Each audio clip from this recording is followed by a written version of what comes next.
Incidents में हम क्या करते हैं कि जो इंसिडेंट रे है उसको पहले वाले रिफ्रैक्टिंग सरफेस के एकदम परपेंडिकुलरली भेजते हैं। तो ये मैंने यहाँ पर नॉर्मल इंसिडेंट्स के लिए इंसिडेंट रे बनाई है। और जब भी लाइट रे नॉर्मली इंसिडेंट होती है और भले से वहां पर मीडियम चेंज भी हो रहा है तो भी वो डिविएट नहीं होती है। तो नॉर्मल इंसिडेंट के लिए लाइट रे बिल्कुल सीधी की सीधी अंदर चले जाएगी प्रिज्म के लिए, और यहाँ पर जब ये सेकंड वाले सरफेस पर टच करेगी तब यहाँ पर वापस से क्या होगा, मीडियम चेंज होगा और जो लाइट रे है वो सरफेस के नॉर्मल नहीं है, यहाँ पर हम देख सकते हैं क्लियरली। तो यहाँ पर रिफ्रैक्शन होगा। सो यहाँ पर रिफ्रैक्शन होगा तो उसके लिए हमें यहाँ पर अगेन एक नॉर्मल बनानी पड़ेगी। तो वो नॉर्मल मैं पहले बना देता हूँ। सो ये नॉर्मल बन गई है और अंदर वाला जो मीडियम देखें तो वो डेंसर है, बाहर वाला क्या है, रेयर मीडियम। तो light ray away from the normal deviate होगी। So away from the normal deviate करा दिया इमर्जेंट रे को। अब यहाँ पर हमें क्या क्या चीजें पता है, हमें एंगल ऑफ इंसिडेंस पहले से पता रहेगा। जो एंगल ऑफ इंसिडेंस है वो होगा 0 डिग्री के बराबर, ये हमें पहले से पता है, तभी नॉर्मल इंसिडेंट हो पाएगा। और यहाँ पर हमें एंगल ऑफ इमर्जेंस जो है वो निकालना पड़ेगा। अब यहाँ पर ये एंगल ए है और ये 90 डिग्री है, तो ये जो एंगल है वो होना चाहिए 90 माइनस ए के बराबर। अब क्योंकि ये नॉर्मल है तो इतना जो पूरा एंगल है वो 90 डिग्री के बराबर होना चाहिए, और उसमें से इतना पार्ट ये है 90 माइनस ए, तो ये जो बचा हुआ जो एंगल है वो होना चाहिए ए के बराबर।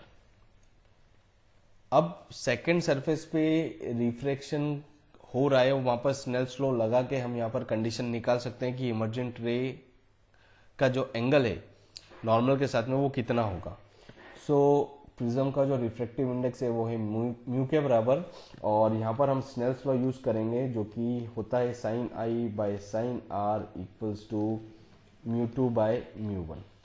अब यहाँ पर जो एंगल ऑफ इंसिडेंस है वो है ए के बराबर और जो एंगल ऑफ रिफ्रैक्शन है वो है ई के बराबर। सो आई जो है वो हो जाएगा ए के बराबर और आर जो है वो हो गया ई के बराबर।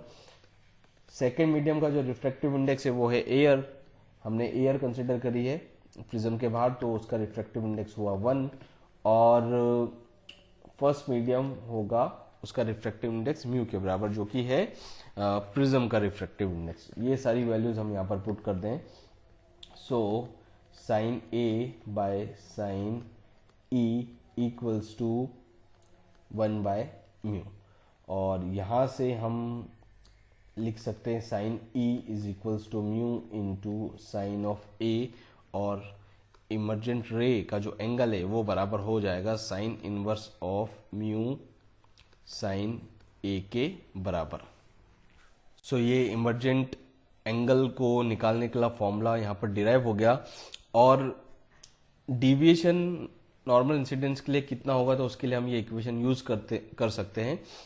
सो आई ये बराबर है 0 के, और इक्वेशन है डिविएशन के लिए हमारे पास आई प्लस ई माइनस ए के बराबर। यहाँ पर आई की वैल्यू 0 पुट कर दें।